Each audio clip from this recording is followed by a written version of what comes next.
नमस्कार दोस्तों।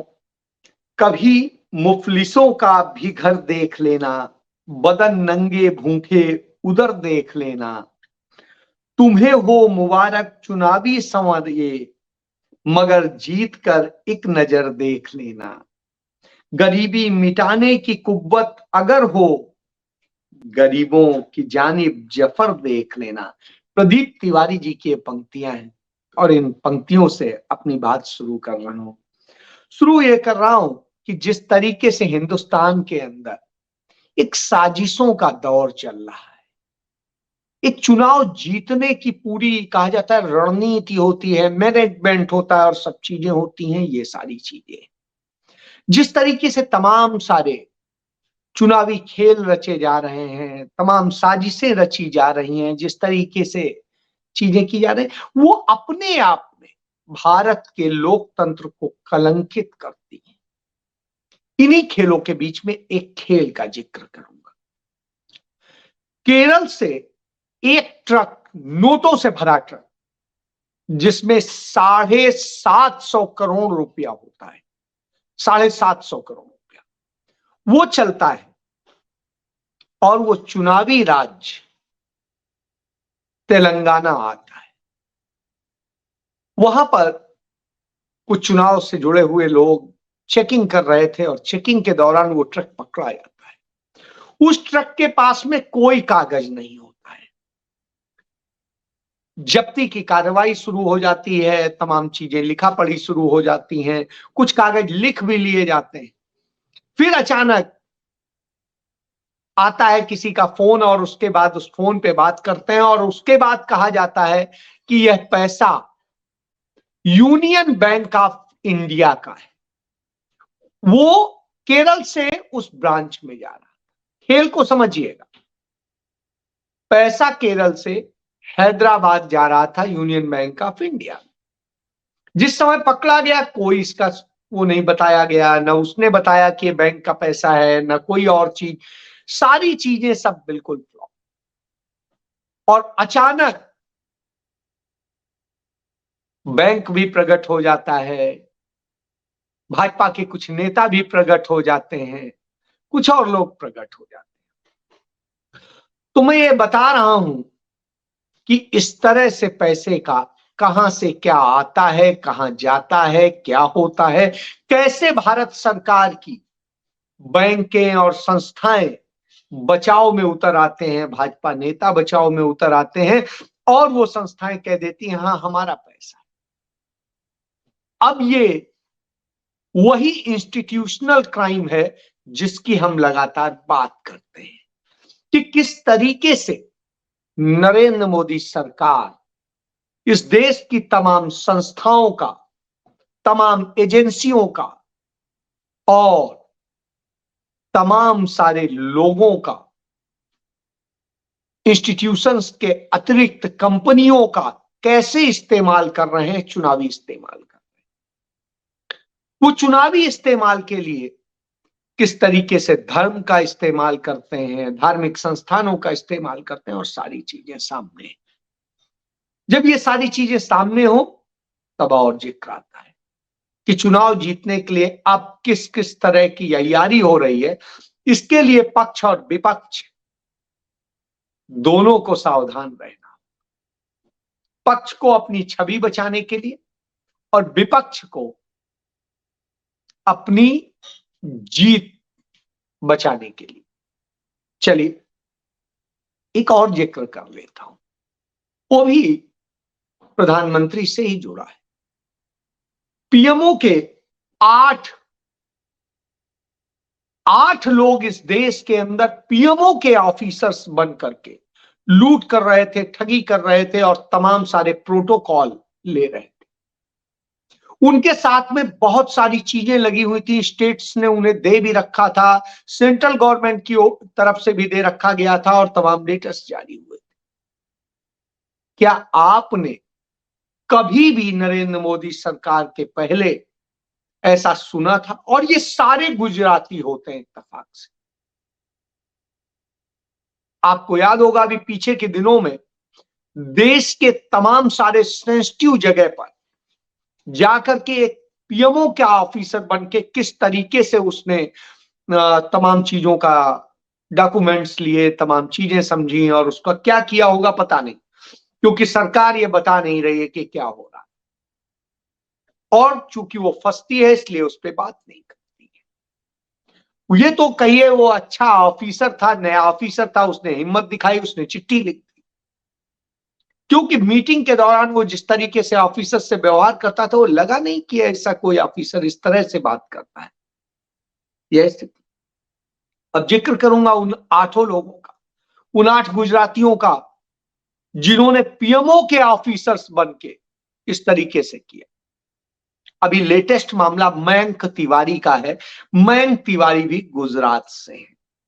उनके लिए अब पीएमओ ने लेटर जारी किया। अब उसे याद आया है कि साहब वो इस तरीके से गलत आदमी है और वो गलत तरीके से ये कर रहा है। चलिए, किरण पटेल एक, वसुदेव निर्मूर्ति तयाडे, संजय शेरपुरिया, संतोष कुमार सेमवाल, पवन पटेल, अभिषेक, संतोष सिंह, अजीत कुमार डे और मयंक तिवारी, ये सारे जो आपको 8-9 नाम बताए मैंने, ये सभी गुजरात से हैं और ये प्रधानमंत्री कार्यालय का सारा वो इस्तेमाल कर रहे हैं।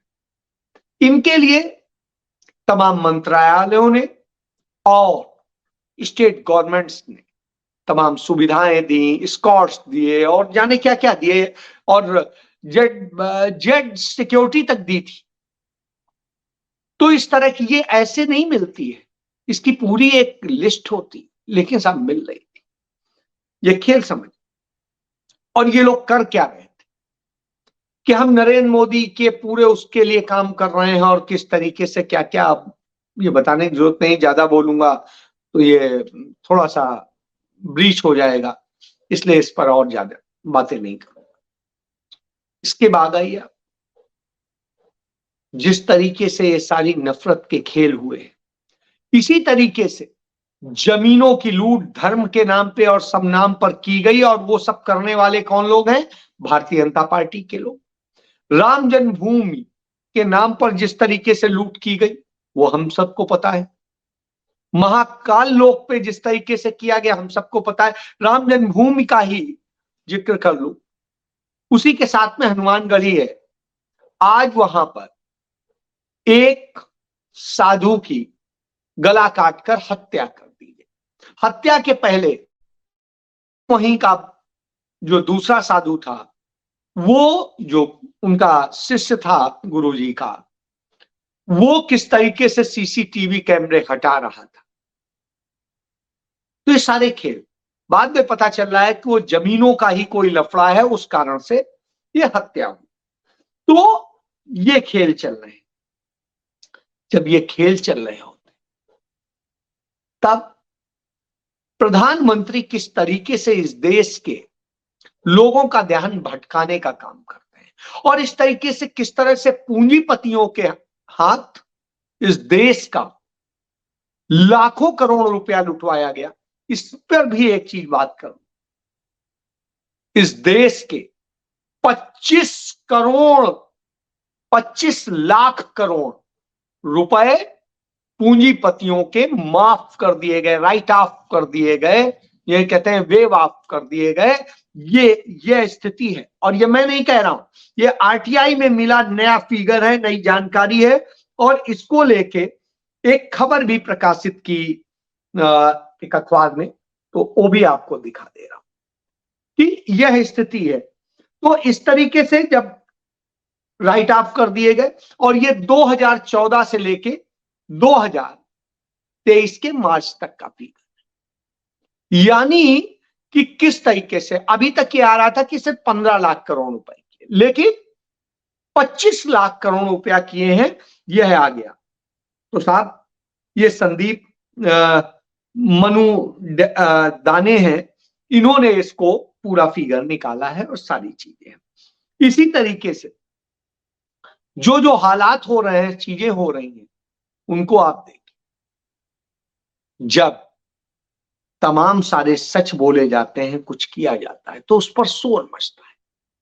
कल प्रधानमंत्री मेरठ जाएंगे, वहां उनकी सुरक्षा के नाम पर आप देखिए एसपीजी के 5 दर्जन ऑफिसर्स कमांडो तैनात होंगे, एनएसजी के 200 कमांडोज ऑफिसर्स कमांडोज तैनात होंगे। ऑफिसर्स कमांडोज इसलिए कह रहे हैं कि कोई इंस्पेक्टर रैंक से नीचे नहीं है। और एटीएस के 200 कमांडोज, ये भी ऑफिसर्स कमांडोज हैं। इसके अलावा 400 एनडीआरएफ के कमांडेंट्स जो है उस लेवल के जो है कमांडर्स, तो वो होंगे। इसके अलावा 2 कंपनी पैरामिलिट्री फोर्स होगी और 5000 यूपी पुलिस के लोग होंगे। आप सोचिए, प्रधानमंत्री की सुरक्षा चंद मिनट घंटे का कार्यक्रम होता है, उसके लिए किस तरीके से। तो ये एक नई परंपरा इतने ज्यादा उसकी और सब कुछ शुरू हो गई। ये तो मैंने एक छोटे से नजीर बताई। इस तरीके से वो 24 घंटे में कहां कहां क्या क्या करते हैं और कितना खर्च होता है, ये कल्पना करिए।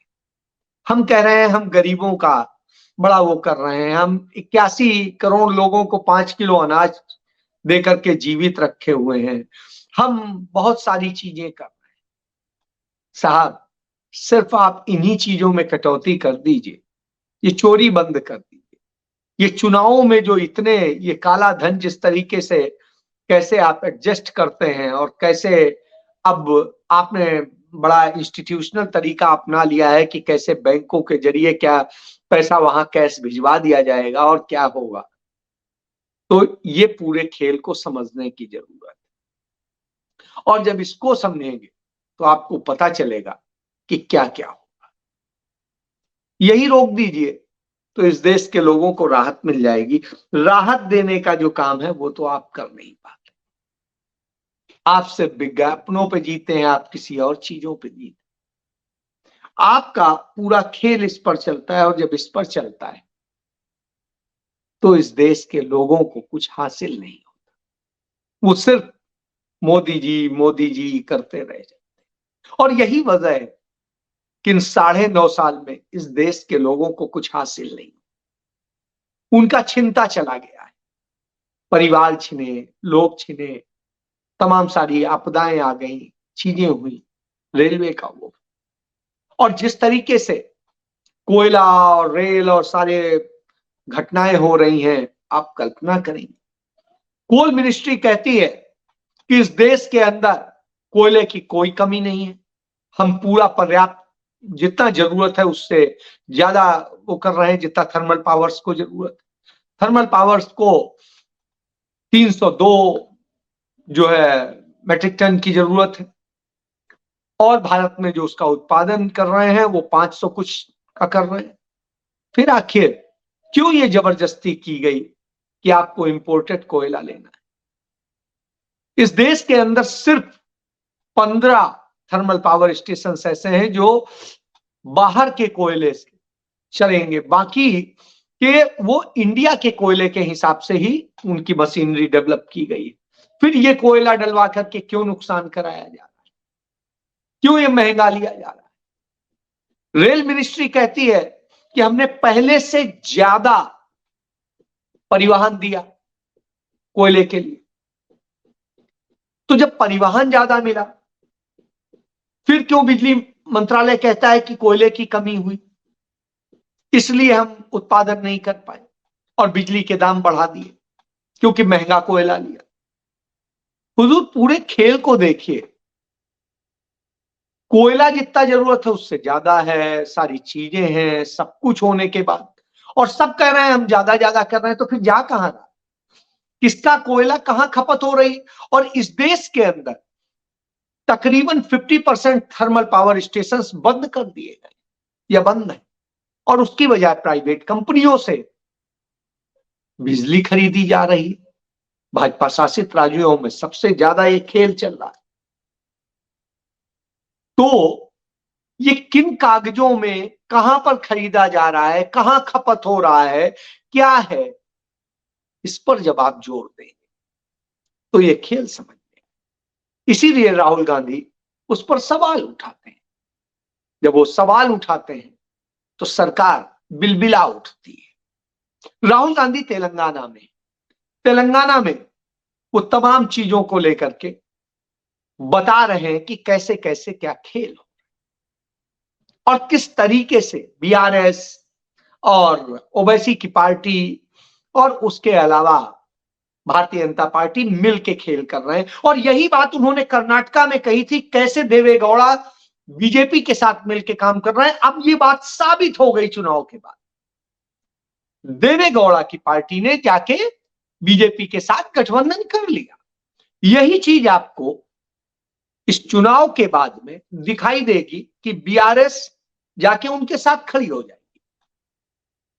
ओवैसी की पार्टी दिखाई नहीं देगी, उसको तो भेजा ही जाता है तमाम राज्यों में कि आप जाओ लड़ो, आपकी सारी फंडिंग होगी, आप जितना लड़ोगे उतने वोट काटोगे और वो वोट जो काटोगे वो उस पार्टी के होंगे, कांग्रेस पार्टी के होंगे, जिससे कि उनको हार मिलेगी। और यही बिहार में हुआ। इसके कारण बिहार में 15 सीटें कांग्रेस हारी थी। तो इस तरह के खेल जो होते हैं उनको समझने की जरूरत है। तो ये चुनावी जो मैनेजमेंट है नरेंद्र मोदी का, वो पैसे से, रुपए से और चीजों से चलता है। लेकिन राहुल गांधी उसका खुलकर विरोध करते हैं। वो बोलते भी हैं और कहते भी हैं। बावजूद इसके वहां पर मैनेजमेंट नहीं बल्कि जनता की बात होती है, जनता के मुद्दों की बात होती है। अब जनता यदि खुद खड़ी हो जाए, वो कुछ पैसों में बिके नहीं, तो उस स्थिति में निश्चित रूप से जीत कांग्रेस की होगी। लेकिन जनता जब कुछ लालच में बिक रही होती है तो कांग्रेस हो या कोई और दल हो, वो क्या करे। इसलिए इसको समझने की जरूरत है। इसलिए मैंने इतने पूरी चीजों को बताया कि धर्म के नाम पर भी जो ये भड़काते हैं वो भी खेल समझ लीजिए, ये भी समझ लीजिए कैसे तंत्रों का गलत इस्तेमाल करते हैं, कैसे फर्जी जो है पीएमओ के ऑफिसर्स बना करके उनका इस्तेमाल करते हैं, सरकारी इस्तेमाल कर लेते हैं और उसके बाद कहते हैं ये तो हमारे हैं ही नहीं, इनको हम गिरफ्तार कर लें। और गिरफ्तार करके भी उन्हें कोई ऐसी बड़ी ना आज तक सजा हुई, ना कुछ हुआ, ना कोई चीज हुई। तो ये खेल क्या चल रहा है। दूसरी तरफ नफरत फैलाने के लिए इजराइल, हमास और न जाने क्या क्या फिलिस्तीन की बात करते हैं। अपना मणिपुर दिखाई नहीं देता, जहां इतनी विभत्स घटनाएं हो गई, सब कुछ हो गया और वहां के 65,000 नागरिक बेघर होकर के शरणार्थी कैंपों में पड़े हुए हैं। वहां के एमएलए तक नहीं जा पा रहे हैं इम्फाल, और इस बात को खुद वहां की राज्यपाल कह रहे हैं जो भाजपा से। तो इस नफरत के खेल और इस पूरे चुनावी मैनेजमेंट को समझिए। यदि समझ जाएंगे तो सचमुच न्याय मिलेगा, और नहीं तो बर्बाद करने के लिए एक गुलिस्तान ही काम। तो जो स्थिति है, तो बर्बाद करने से बचना है, देश को बचाना है, अपने परिवार को बचाना है, भविष्य को बचाना है, तो सच को पहचानना होगा। और वो आपको करना है, वो राहुल गांधी आके नहीं करेंगे। राहुल गांधी बता सकते हैं, लेकिन करना आपको है। बेटियों को लड़ना पड़ेगा, जैसे आयुषी शुक्ला मिर्जापुर में लड़ी, जैसे हाथरस में योगी आदित्यनाथ की सभा में वो लड़की इंसाफ के लिए लड़ रही थी, उस तरीके से आपको लड़ना पड़ेगा, जेल भी जाने के लिए तैयार होना। लेकिन सच के लिए जब आप लड़ेंगे तभी जीतेंगे, नहीं तो आपका कुछ नहीं हो। इसलिए फैसला आपका है। जय हिंद।